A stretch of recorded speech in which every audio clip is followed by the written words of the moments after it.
Olha, eu fico feliz de nós estarmos aqui conversando. Ele conheço de antes até da Thomson Reuters e fiquei feliz em ter essa oportunidade de falar.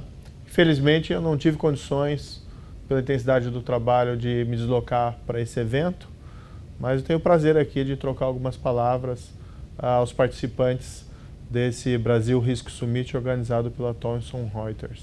Acho muito importante não só que esse tema da corrupção e da adequação das empresas, essas regras de prevenção à corrupção, tenham se tornado um tema relevante no Brasil, mas é importante igualmente que se façam esses encontros, esses debates, para que nós possamos aprimorar a interpretação e aplicação desse tipo de legislação.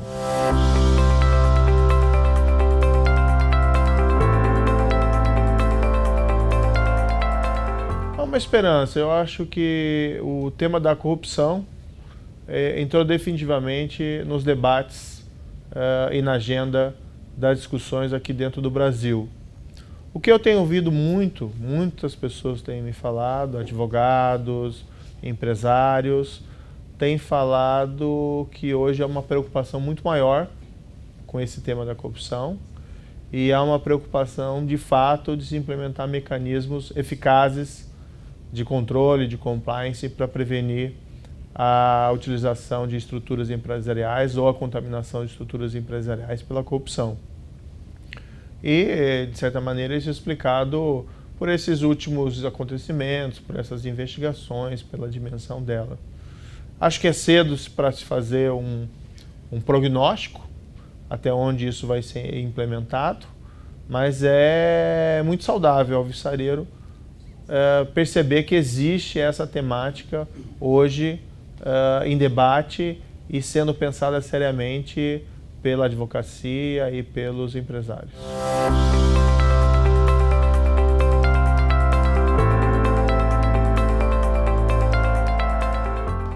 Eu não sou tão familiarizado com a lei norte-americana e com os detalhes dela. O que eu acho interessante na nossa é que nós estamos aprendendo, vamos dizer assim, é uma lei recente e de repente ela se tornou muito importante em decorrência dos casos concretos. E na prática, acredito que todos os operadores estão tendo que aprender a interpretar e aplicá-la juntamente com uma série de casos concretos relevantes. O tratamento que a nossa lei dá a essa temática não é um tratamento criminal, né? Um quase criminal. São sanções da linha administrativa, tanto que isso normalmente tem sido levado pelo Ministério Público, pelo menos aqui na Justiça, nas varas de justiça cíveis e não criminais. Mas é evidente que existem vinculações e reflexos na parte criminal. Por exemplo, no que se refere aí aos empregados, executivos, que eventualmente estejam envolvidos na prática de atos criminais. A propósito desse tema, eu acho interessante destacar que tem havido alguns acordos de leniência celebrados pelo Ministério Público com algumas dessas empreiteiras que se envolveram nesse esquema de corrupção da Petrobras. E tem sido um desafio na construção desse direito enquanto esses casos concretos vão sendo desenvolvidos. E são acordos bastante relevantes, a meu ver não tem precedentes aqui na história, no direito brasileiro, esses acordos específicos. Acho que isso também é muito interessante, porque revela de pronto que a lei não é uma lei que está ficando no papel. É uma lei que tem uma importância aqui e agora e o mundo empresarial tem que se preparar para ela.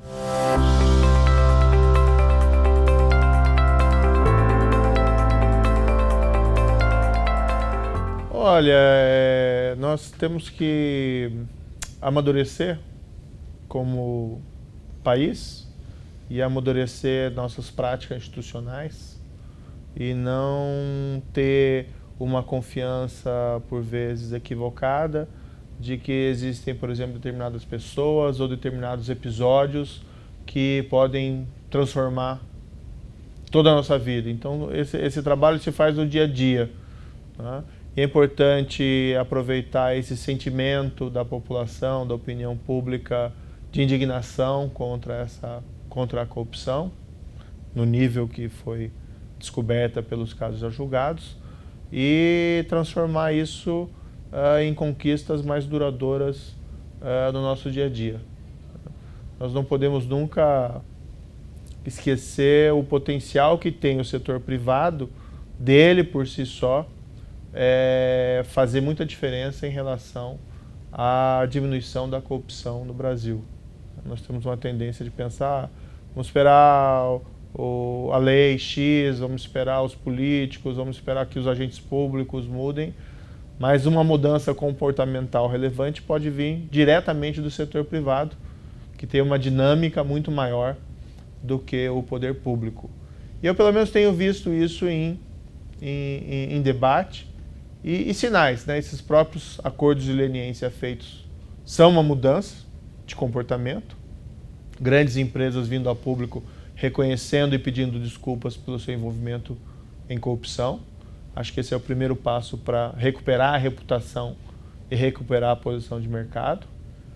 E, por outro lado, teve um ou outro episódio relativamente recente de grandes empresas, outras, não essas em específico, que procuradas por agentes públicos com solicitações de vantagem indevida, essas empresas tomaram um comportamento diferente daquele normal do passado e procuraram os agentes da lei para denunciar os fatos.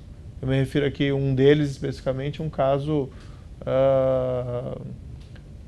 que ficou conhecido e foi divulgado da empresa, não é um caso meu, então não tenho detalhes, mas envolvendo o Banco Itaú e um agente do CARF, que acabou sendo anunciado pela instituição financeira por solicitação de propinas.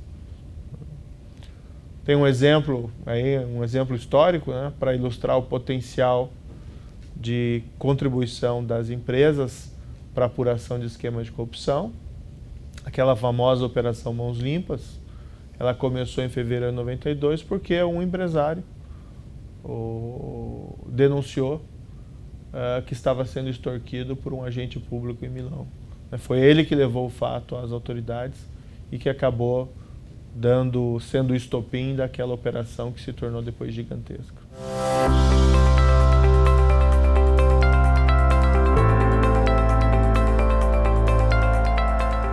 Acho que tem que deixar bem claro para as empresas, para os empresários, para esses dirigentes, que o comprometimento tem que vir de cima.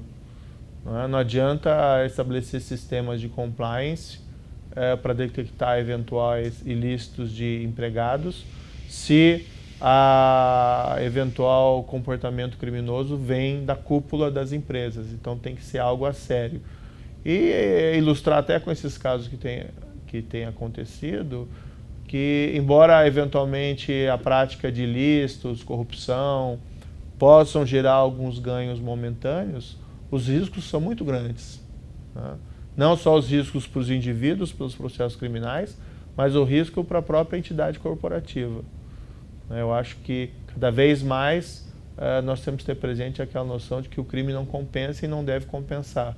E que é papel das entidades privadas, elas têm uma responsabilidade, elas mesmas, independentemente de qualquer supervisão por juiz, Ministério Público ou coisa parecida, elas têm uma responsabilidade de ficar longe de práticas corruptas. E elas podem fazer muita diferença, independentemente de qualquer ação estatal ou qualquer espécie de fiscalização ou investigação. Isso vai ser um ganho para a empresa, isso vai ser um ganho para a nossa economia, que vai ganhar produtividade sem esses custos enormes da corrupção, e vai ser um ganho inequívoco para a qualidade da nossa democracia. Então, é muito importante que esse assunto seja discutido a sério e passa pelo trabalho de profissionais do direito ou profissionais dessa área de compliance, fazer valer esses sistemas e a legislação anticorrupção no âmbito privado. Muito obrigado e eu desejo a todos aí que tenham proveitosas discussões e proveitosos debates, pedindo desculpas mais uma vez por não poder comparecer. Um abraço a todos.